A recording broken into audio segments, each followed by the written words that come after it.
Today we're going to talk about a topic that leaders always bring up, and it's about purpose. Purpose. So if you're listening to this audio, some of the questions that you might be asking yourself that are going to make this very interesting for you is, what is purpose? And do you have a purpose? You might ask yourself, what is my purpose? Do I have a life purpose? Does my business have a purpose? What would it be like if I did have a purpose if I don't have one? Are these some of the questions that you're having? Or maybe some of the other questions like, maybe I'm a little out of gas and I don't have really a sense of vision in me at this point. I've hit a plateau. I don't know how to get beyond it. Or I'm just so reactive and adrenaline is so much my fuel that I'm not even familiar with living or being in tune with a purpose. That things just seem to be happening accidentally. I'm too busy being busy to even get to this purpose stuff. So if that's you, and you feel scattered, out of control, reactive, the bull has basically got you by the tail, and you're in the whirlwind, if you've hit the 700-pound gorilla, you're not alone. And that life can be so hectic and so scattered that you can't seem to feel any sense of control. And that even if you had some time for yourself, you just can't get to it because there's no time to think and there's no time to plan. And so this becomes a product of actually your own success. And what I hear from leaders and entrepreneurs, these are experienced executives, leaders that are driving small to medium companies that we coach, is that they get to a point in their career where they hit a plateau and they burn out. And a lot of their freedom turns into interference, and a lot of their confidence turns into doubt, because they can't quite describe what it's like to be at this ceiling of complexity. But when they get there, it's as if they were looking to get something going, looking for help, almost 2 years before, and yet they couldn't quite put their finger on it. So they try to follow their own way with it, figure things out. That doesn't work. And they realize that they never really got the answers for it, and so they have a lot of questions. And they're very comfortable with their own ignorance because they're willing to get help. So if that's you, if you're at that time in your career, then this talk is going to be very enlightening for you. Now, my background, I've worked with entrepreneurs and leaders, coaching business leaders for the past 24 years. I've got over 43,000 coaching sessions to my past.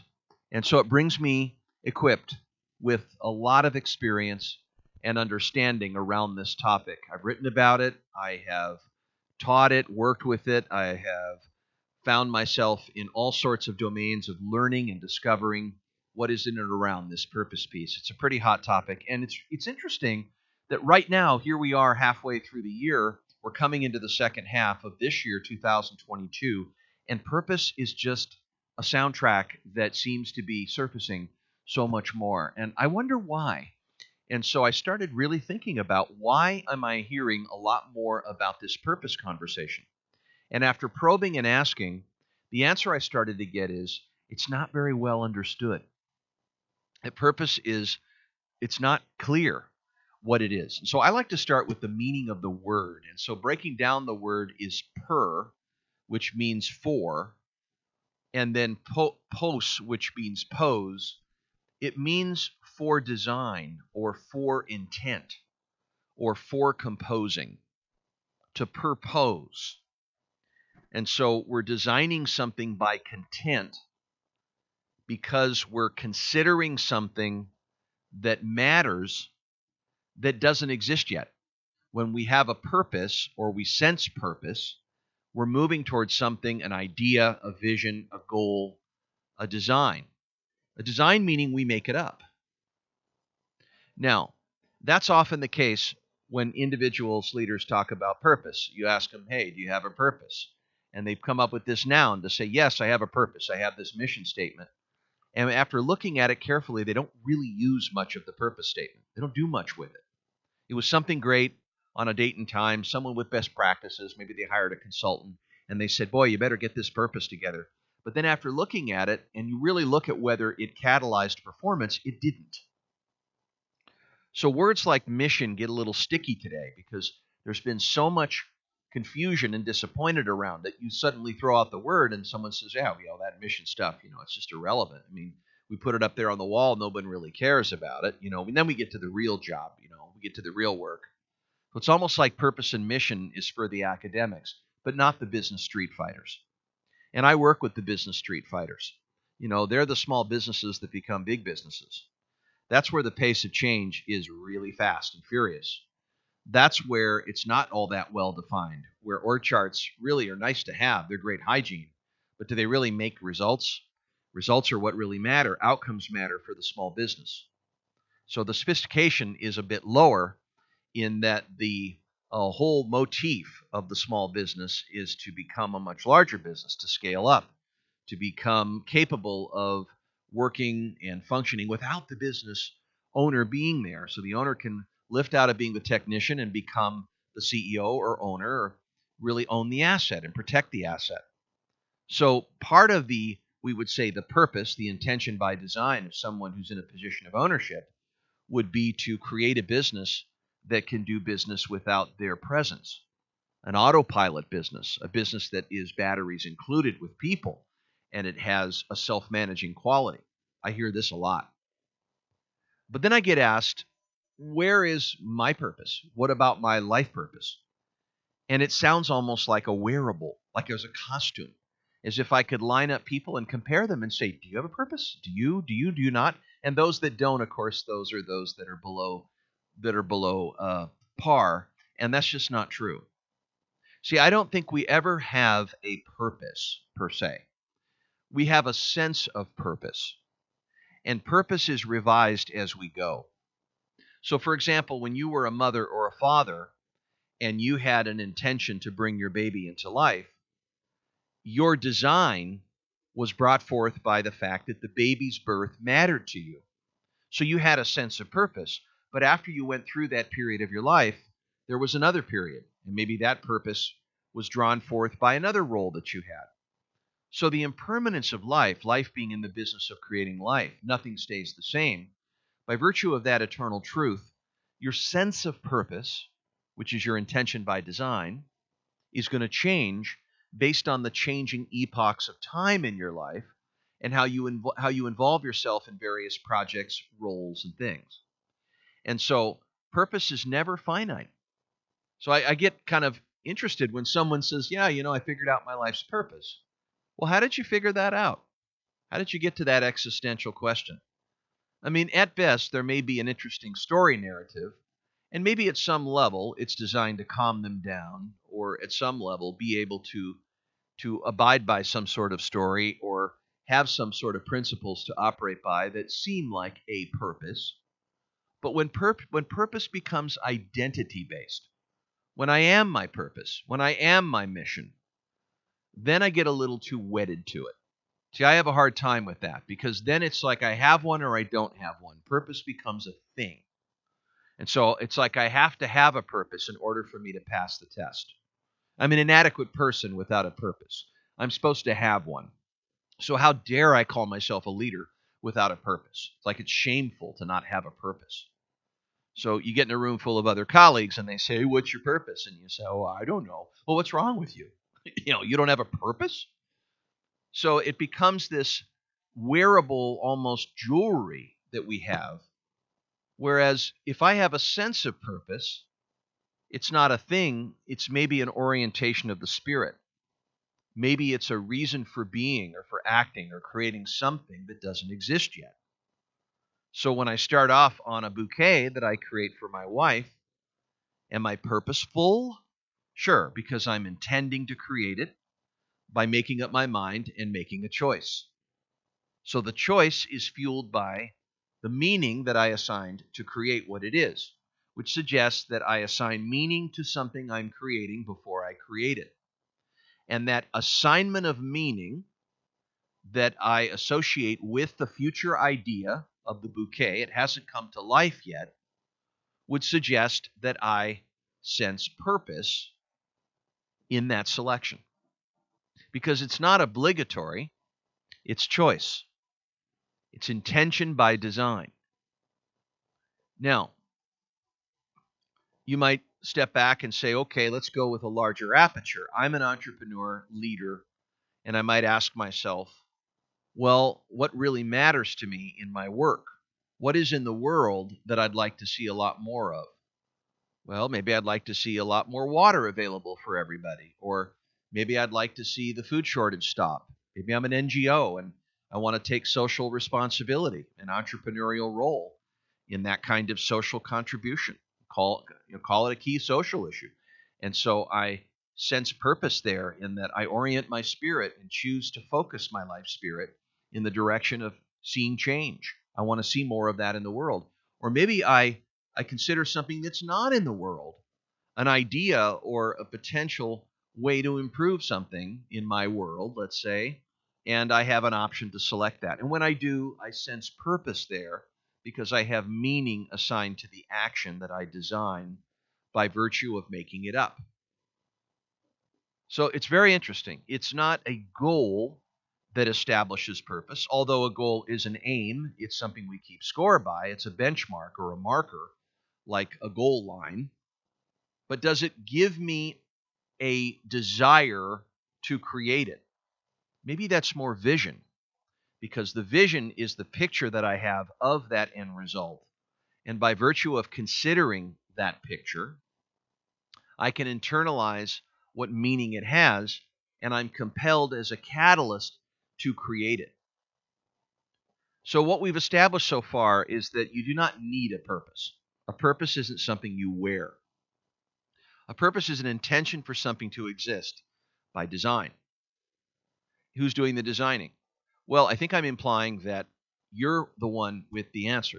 You're answering your own question, what do I want to create? What do I want to improve? And it's been said in one version that leadership is the intentional process of changing or improving something. So if I'm taking leadership, if I'm present to what matters to me, in that the idea has not materialized yet, but I want to bring it into being. Therefore, I choose to bring it into being, and I act upon that. I marshal resources to do so. I look at where I am. I build an action plan. Then I am purposeful in that I'm intent on creating it by the design that I make of the plan and the design of the outcome that I'm after and having a place to go. So what is being on purpose? Well, perhaps being on purpose is I'm orienting myself to the intention on behalf of creating it. So I'm in service to an idea, an outcome that I want to see happen. Now, let's be clear here that purpose is not based on a need. I don't need to see it happen. I want to see it happen. So what gets interesting is if we look at purpose in terms of origin, the origin of a purpose can be to conceptualize a want that I want. But if you look at it deeper, you see that the I is first person, and therefore its purpose or its reason for being is for the sake of what I want. And I'm just making that distinction that it is a first person orientation in that I want what I want because I want it. And when you look at wants, wants are something that it's what you want is a creative act. It's not something you should want, because if that's the case, then my purpose is to build an ideal or a rule or what I want to live up to as a standard, which doesn't have the same motivation as the desire that's compelling an idea to exist and then creating it. And so the orientation of the Spirit is this fountainhead of generative love and care and concern for seeing that which I want to bring into being exist. And that, therefore, gives me a sense of purpose to create it. But it's revisable because what mattered before may not matter as much now, or vice versa. What did not matter before may emerge to matter because I'm in a process of learning. And that as I go along and I take action to create things, because that's part of my nature is to create things out of what I care for and bring things into being. We do that when we make children. We do that when we make art. We do that when we make careers. We do that when we make relationships. We naturally have a maker instinct. And by virtue of that quality in us and the love, the spiritual punch that's packed behind the music that we make, for example, for a film score, we make it for the sake of it. And this gets it's almost so simple it's hard. It's as if it needs to be more elaborate. And so what I recommend is that we purpose ourselves to a workable idea, is that we make a workable idea out of what we're after and then bring the full purpose, the purpose of what it means to us. Now, I don't think purpose is commitment, because commitment would suggest an obligation. We don't have the option to choose, so it's not a commitment. And I find those that are convincing me or convincing themselves that I'm committed to the task are covering up something else underneath because they don't trust themselves to do it. So who but a person that needs to get their commitment so squared away and locked in is someone that just has an issue with trusting themselves. So they over kind of, well, they get over that, or they step over that by coming to this sort of narrative of commitment where it's just got to be all on the line and they're going to go for it and commit to it and all that. All this sort of self-manipulation and inspirational fervor that they try to drum up in this sort of big C word, this commitment that I'm going to make, that I'm just not going to let off on, and so forth. And that doesn't make any room for being a human being.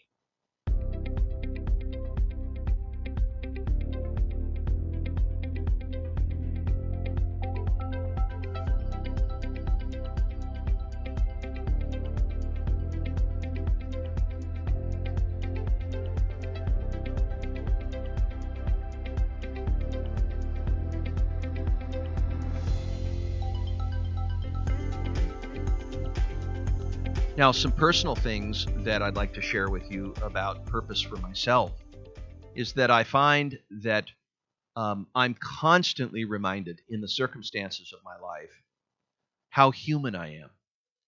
And I'm human by the way things cause me to react. I mean, not everything goes our way. We have death, we have illness, we have negative circumstances, we have a whole milieu of negativity that also participates as a roommate alongside the positivities of our life building process. Things play out, good, bad, and ugly. We don't predict the future, we create the future. And by virtue of that orientation to create, we find ourselves in the realms of moments of despair, of frustration, where emotional conflicts emerge. And they're not able to be buried. I don't think anyone is without the realm of an emotional conflict. You wouldn't be a human being if you didn't have some trepidation and anger and things being different than they should be, and so forth. And so I often think that the creative process is a curriculum in disappointment, or how to manage disappointment, because you're going to fail fast forward, eat failure flakes for breakfast. And by making so many mistakes, all of those, if we can get some type of learning, then the pattern of continuously working at what we desire from what we actually have is a great structure. It's a great pattern. And that pattern has been named or coined structural tension. And so the difference between the current reality we have and the desired state of an idea that we're creating is the process of resolving the tension between those 2 points, like an archer and a bow. So music is made with that underlying structure. And that underlying structure gives rise to the informed actions that are taken in service to or on behalf of the music, the end result of the music that the individual is creating or the group is creating. And that music is made. There's a universe that is created with that music, and then that universe is lived in. That's wonderful. It's a great part of the creative process. But we must remember that in that process, we're not only a creator, but we're a being. We're a human being. And we come with all of our colors, our warts, our thorns on the rose bush, and also the flowers, the parts that smell really good. But for some of us, for all of us, we have a self-image of ourselves. And when that image of ourselves is negative, when we have a negative belief about us, we start to formulate a strategy to edit the way the world perceives us. And it's because our ability to do so helps us, well, we're preoccupied with power. It helps us deal with our sense of inadequacy. So we're able to help other people edit us. We do that responsibility for them by only seeing the parts of us that we think are lovable, or the parts of us that will be approved or acceptable. And rather than show up as a whole person, we show up as an ego, a self that's living in a false self system where we're driving ourselves to a place where we're trying to keep up with the way people think about us, or we're wedded to what we own, or our identity is wedded to what we do.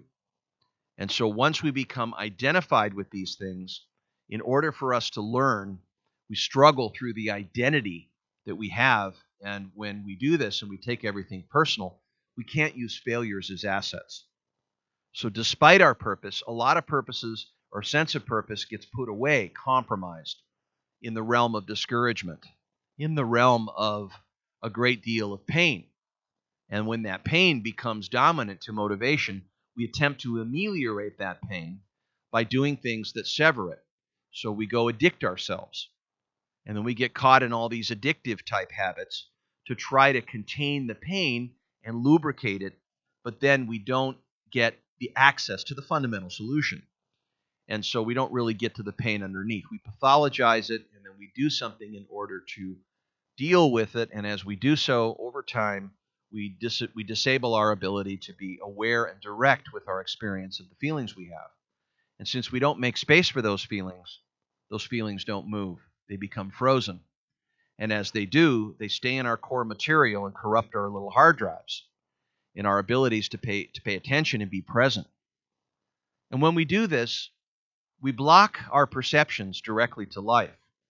We inhibit our ability to keep our hearts open and to open our souls and stay in the larger will from which we sense into the emerging qualities of our reality.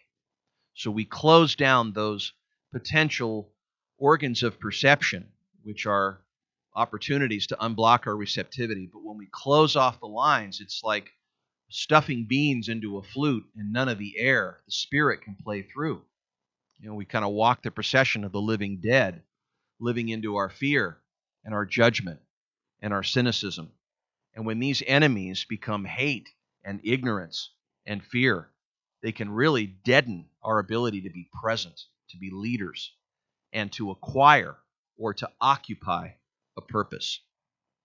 See, I think purpose is conceived, but there's another side of purpose that has to do with listening. And it's a feminine energy that we have within us. And so if we play the masculine side of originating a purpose, we assign ourselves a conceptual task. We go for that anchor or that North Star, and in pursuit of it, we learn. And we learn by creating it. And we go through a whole series of experiences as we resolve that difference. And that's the creative process. I mean, that's really where it is we learn by doing. And that we start separate from what we know. And as we start in on a creation, we become enlightened as we do things as we go along, and we have to find a way to move out of our own emotions as a point of reference and continue to hold that tension, that gap between where we are in relationship to what we want to create. And we develop a certain tolerance, a fortitude for creating over periods of time as we hold space in our life as a creator. Well, that's all great stuff.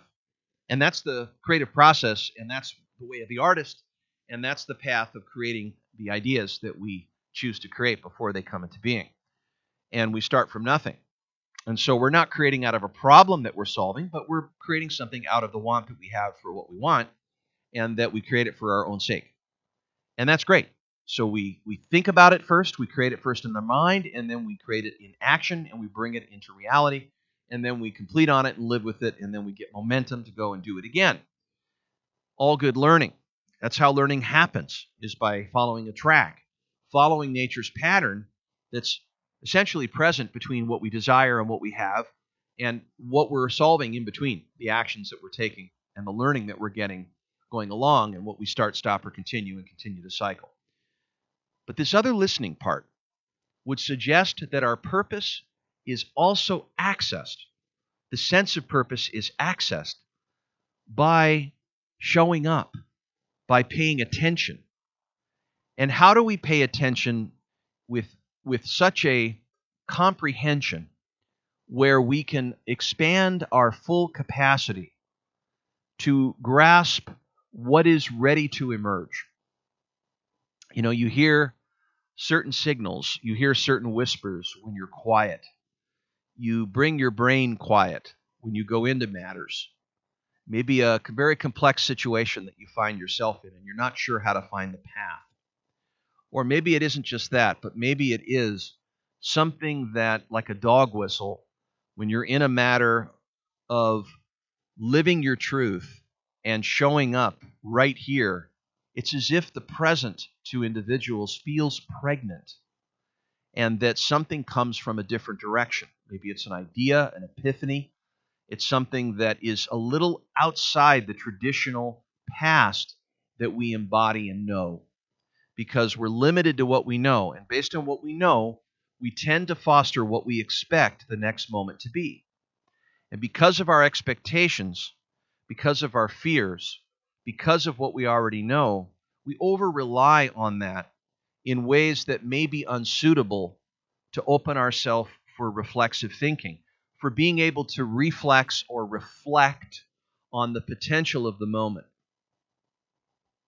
And so this is where a different type of access is given to you, where maybe we could look at it much like the hero's journey, where there's a calling and that there's something in you that you have a felt sense about that won't leave you alone. Now, some poets have called it the thread. William Stafford calls it, you run through life with this thread. The thread sometimes is elusive, but then it comes back into view again. And it never quite loses sight of you, but you lose sight of it. Some have described that as you've been degeniused by life. Wayne Dyer has talked about being degeniused by life, in that life gets so complicated that the sound bites of life and the reactivity and the social expectations and so many to-dos starts to drown out your own solo voice, your voice that connects you with the larger heartbeat of the universe. And many leaders over the years have said to me, they have a deep felt sense of what they need to do at the very base of their beingness. They have a sacred project. They don't describe it as a decision. They describe it as an urge, a dynamic place within them that they almost thirst to create something, and the felt sense about it is they cannot not do it. And then they run into this fear about how incompatible it all seems with the way things are going on the surface. And they're living these two lives of wanting to have the courage to jump into this pool of what they know they deeply in their felt sense need to do, and how they're going to live in this other part of their life that's keeping the money going and making sure their security is made, making sure that their comfort zones are continuing to be supported.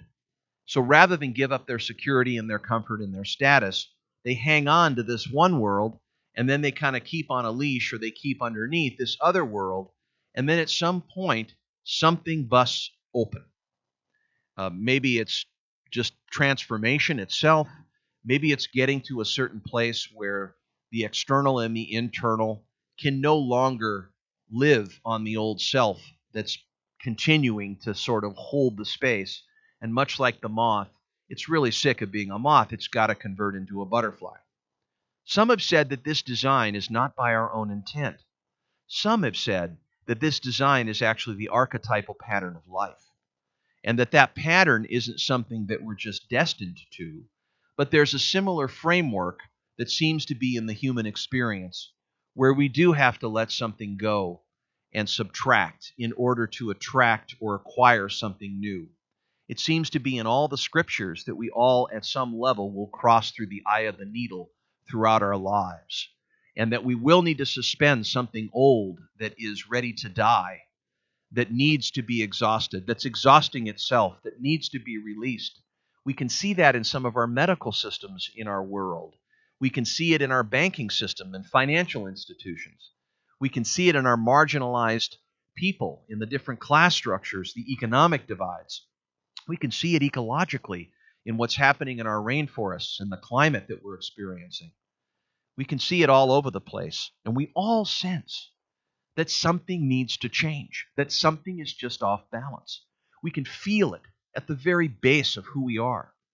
And something in us, a spirit, an expression, maybe as the Buddhists say, a dharma, a call to be ourselves, is in us to awaken.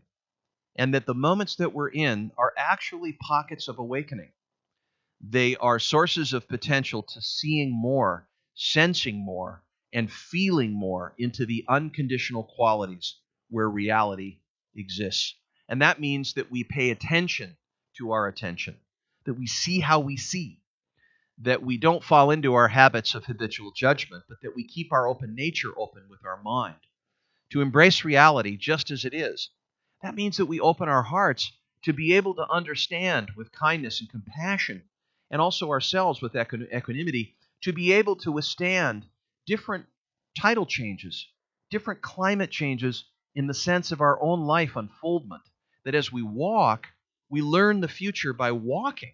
We don't just learn it by doing. We learn the future by the natural order and movement of a life that could be unfolding.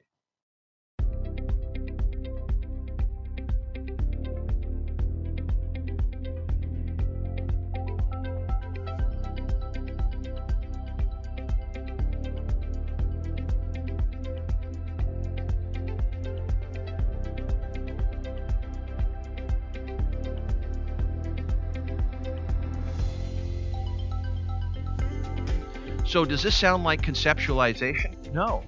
It's a process of discovery. And some have said in the creative process that we don't need to take a psychological view to creating. And in fact, that's probably true. There are many creative processes that don't require a psychological disposition. But maybe it's not about psychological. Maybe it's really more about positioning ourselves so that we can more capably comprehend our world and see patterns rather than fragments, and to be part of the whole and enact on that whole, and to be part of something bigger where we can see and sense our own agency in a much bigger causal kind of force. Indeed, life animates life. And maybe the deepest purpose, or the deepest sense of purpose, is to live life. That rather than have some fancy existential purpose that sounds great and it needs to be touted and sold, it doesn't need to be. It's a very personal thing to sense the life that's here and all of the plentiness, the contentment, and the joy that come from opening our attention to the present moment mindfully. And in combination with that is to sense into where things are needing us, where the community is needing our leadership, where the customer is standing in need of us, where our children are standing in need of us. And maybe the purpose of data is for reflection. Maybe hearing about why young men are the biggest population on the planet that are committing suicide, the meaning that that instills. There are hearts that are going to be deeply touched by the suffering of those individuals. There will be innovation based on that compassionate action. Maybe it is about water loss on the planet. Maybe it is that billions of people are without clean drinking water. Maybe it is about that piece of data becoming internal to a group or an individual where it's about decision making, and that the consideration of what that data means, it means that we bend the beam to ourselves. The self. Maybe the self isn't just the self of the past, of everything we know and have experienced.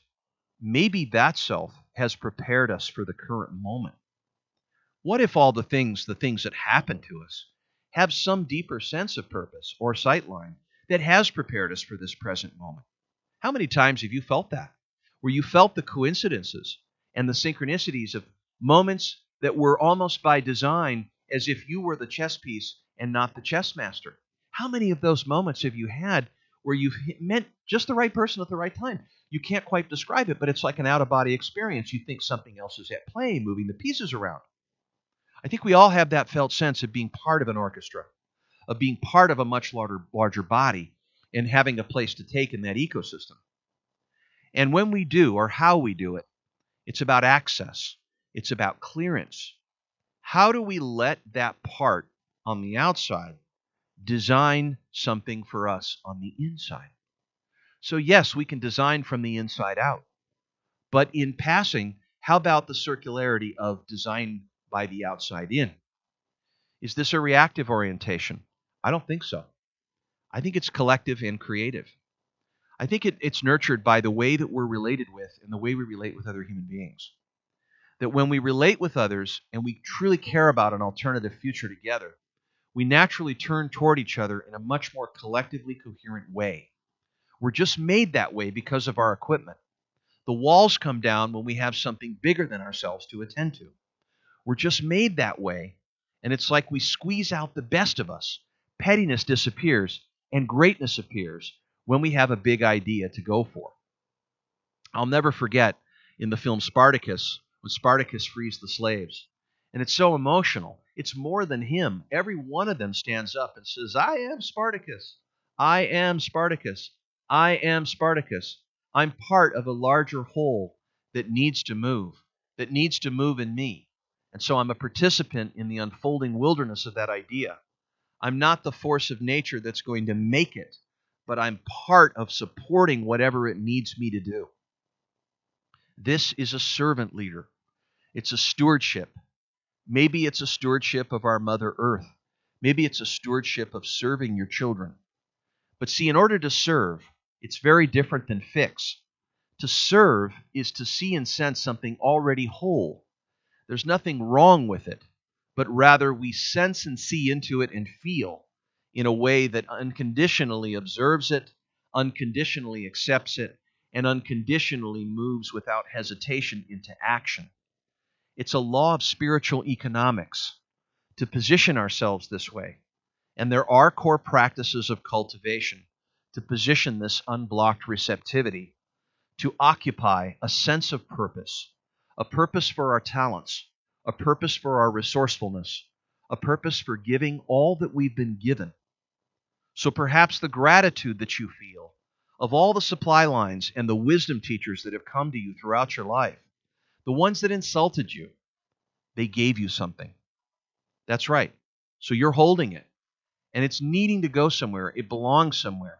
Maybe this personal gift, this part of you that other people relate with you for, this magnet, is a can't not. It's not yours anyway. It just needs to get where it belongs if you really listen. And you listen to why people have a relationship with you, you'll get that sense of your authentic and most essential self. So is it about self-realization? I don't know. I think there's a part of us in the self that needs to come alive, and that without that self, we don't have the apprentice that we need, that part of us that's going to carry out that charge that we self-appoint on behalf of the idea, on behalf of what's asked of us, on behalf of what's needed of us. But it seems that that energy is a deeper quality of action. It's an intention through which we qualify action on behalf of it, and we do it. And we do not have to, but we can surrender, and we can participate and act on behalf of it. And we make room for something else. We make room for a mystery. That gives us the hope that we don't know exactly how things will turn out. But at the very base of the origination, the germination of the idea that brings us into a sense of purpose is knowing that what we're doing, it feels right, and it feels natural, and we can be more of ourselves by doing so. I just love that idea, that I can be a human being and learn how to be a human being through the creative process, the creative act of a co-creative state. That on the one hand, my intention is there, but I have another space that's wise innocence, that is not knowing what I need to do. I'm not all that certain. And it's about opening that uncertainty, that place of potential, where my seeing and sensing, my equipment to perceive from my head and heart and hand, can begin to sense and see and to work with the cracks, the whispers that the future is needing now. Is the future paying attention? I'm not sure. But is it unfolding in the moment that I walk? I've experienced it that way. That seems true, that we know the future by walking. And that if that's so, it would suggest that perhaps the universe is a very helpful and friendly place, and that the laws that govern it are indeed creative, and they are formative. And those forces being at play with an open mind and a deep heartfelt intention, that's the swirl. You mix it with that sense of self, that deep nature that we have, in combination with what is needing to change and what's calling us. I think these are the places of most potential for a great human life. Whether it's the doctor that is restoring his or her heart in the meaning of delivering a baby once again after hundreds and thousands of moments, or whether it's that leader, that social NGO leader that's renewing their commitment and sense, their choice to go create something on behalf of the urges that they see that they're called to do, to peace, to do the things that they must do from the very ground of their being. It can be as simple as just working in our own domains and offering the basic goodness and wisdom that is latent, that's already in us to give. It's just paying attention and then setting our intention. Or maybe it's setting our intention by creating creations that we choose. And the neat thing is we don't need to qualify these things. This is not a permission process. We don't need to deserve what we're talking about. This is desire. It's doing it for the sake of it. And so we don't need to be terribly clear either. In fact, a little more ambiguity goes a long way. We can stay in the gray long enough until we become clear. Do we wait? We don't, but we have liminalities in our life where there are periods of doldrums where nothing seems to be happening and just everything in the generative spirit that's beginning to widen and make contact with us is in the process of conjuring. And that we can allow things to prevail just that way. We can learn the spirit of patience in combination with our conceptions, our concentration. And that these two virtues of the honesty of where we are and what is wanting to emerge and what we really care about within the larger milieu of the whole system, we can see and sense our own agency in what we do. So conclusions about this talk is that purpose is an ascension from listening. That purpose is revisable because of a temporary set of changes. That right now, everything is in a process of change. You are being evolved. You are being changed. Nothing stays the same. And your sense of purpose right now is what's valid. And the moment in which you're living is valid. And that everything the future needs is given to you in this moment. The question of it is, will you trust? Will you trust what it is desiring of you? Will you trust that there's something bigger at play that's on the way in? Will you trust that little matchstick that lights your wick, where life is seeking life through you, to play your own music and to act upon the larger whole in concert with it, in co-creative service and combination with it, to do the greater good in you and use that basic goodness in you to turn towards it and expand where the direction needs it? That's the deeper being-based stuff, where you sense something deeper behind your personality that is needing you. And in your heart, that part of your purpose originates from the love that you have for the exchanges and the encounters that you make with your other fellow men and women, and that those individuals that you have in concert with conversation and dialogue and understanding and being where they are, your empathy can serve a great sense of purpose in knowing what is best and what is standing in need of you. So every conversation that you do as a leader, as a manager, is an opportunity, a portal, an access point to be able to see and sense into what these individuals really see you as and what they need from you. So you can do service to it and put spirit behind it, and pack a spiritual punch in doing so, connecting to something bigger. And you'll notice that it is not just seeking the water of contentment. It's not just offsetting the lack of joy to get it. That's just all part of the opportunity of it, is that being involved in the creative process of building something, creating something, the architecture of something you really care about. It involves you at a deep level, and I think that's really where you get happy. You cultivate that interior condition of you because you build something upon which you're looking forward to what it's going to become. And it's that spirit of waiting on good things that are worth waiting for, over life patterns, over time frames, where we're involved in the creative process as a process of gradual changes, of seeing something come to life.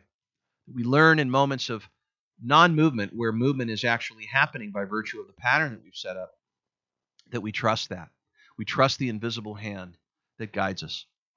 And in the wanting that you want and assigning a purpose to that's an idea that does not exist. You choose to create it or don't choose. Create or not create. So I don't know if I've put my finger on defining purpose exactly, but maybe giving you some way to think about it in these different orientations, from the self to the other, to the whole, it will give you a sense of what's on the way in and where the origins of purpose or sense of purpose might be, so that you can design by the intentions that are given to you and the ones that you bring forth from the very deep spirit within you. And that my highest hopes is that most of the outcomes that you create are ones that mattered, and therefore they became created. And that, to me, is where you really truly can make a fundamental choice to become the predominant creative force in your life. And then learning how to learn, learning how to relate, and learning how to create becomes a powerful orientation for your lifelong choice to learn and to learn to be a human being. And as you go along, you conserve some of these guiding ideas and values about your orientation, about suspending judgment and decoupling from cynicism and letting go of fear and letting come something that is ready to inherit or be revealed to you so that you can bump into successful accidents. Enjoy the time of serendipity in addition to the time of plans and priorities. But that other type of time, that kairos time, the time of successful seasons and accidents, is an innate part of you that you know in the very, very, very basic parts of your intelligence, that you know how to be in nature's time. Because when you go out in nature and you're there with it, you slow down, you listen, you reflect. And by mutual respect with nature, it offers you your nature, and that way you heal. That way you can be in the world and the world is in you. Yes, you're not the rough waves on the top of the ocean. You're the deep ocean underneath. And that place to be is a part of the depth of your spirit, from originating that fountainhead of things that you love and care about, and that you come upon moments of what has meaning and heart. So 4 questions that I'd like you to ask yourself in opening up these channels are 4 daily questions that you can use before bedtime. And the first one is what is it that touched you or moved you today? Look deeply. Second is, what is it that surprised you today? Things that surprise you are signaling where your heart is listening, where you're surprised. Or what astonished you today? Yeah, it's astonished. What inspired you today? And of course, what challenged you beyond the familiar? So that you're participating in the life that's welcoming you in, and that you're setting yourself up to see the potential of the moment. You're not going with the flow. That's not what this is about. This isn't about just giving everything up to the circumstances. You're not believing you're powerless. This is learning to listen. It's learning to learn how to make current reality your teacher, the best teacher in the world. And it's learning to hold your intention in a revised way, to consider what matters to you every moment, and to orient yourself to knowing something that does matter. You're not going to drift into someone else's answers. You're going to answer your own questions by participation and reflection, intentional stillness and grounding. And in that case, you can apply yourself directly to your experiences. If you have any questions about this topic or you'd like to make comments to me, please send me an email to vipcoach@highlevelperformance.com. That's vipcoach@highlevelperformance.com. My name is JD. I'm the founder of High Level Performance. We provide a dynamic, elite, private, one-on-one coaching program for dynamic leaders that are running some really interesting companies and teams. And so if you'd like to get yourself coached or you'd like to get your team coached, we'd like to find out more. Call us at 714-375-6624, 714-375-6624. And I look forward to hearing about how these ideas have meant something to you.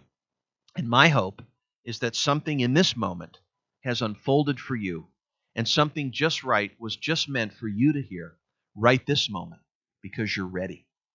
You're ready for something more, and you've been sensing that in yourself. You're not going to compromise. You're not going to compromise on your deep will. You're going to stay true to yourself and stay true to the big ideas. Stay true to the dream. Stay true to the most important urges that you can utilize your life for.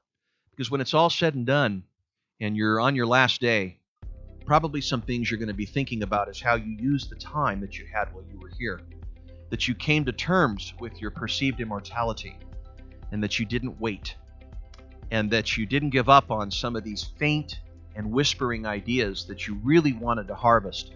You gave yourself to them, and you stayed true to yourself. Thank you very much.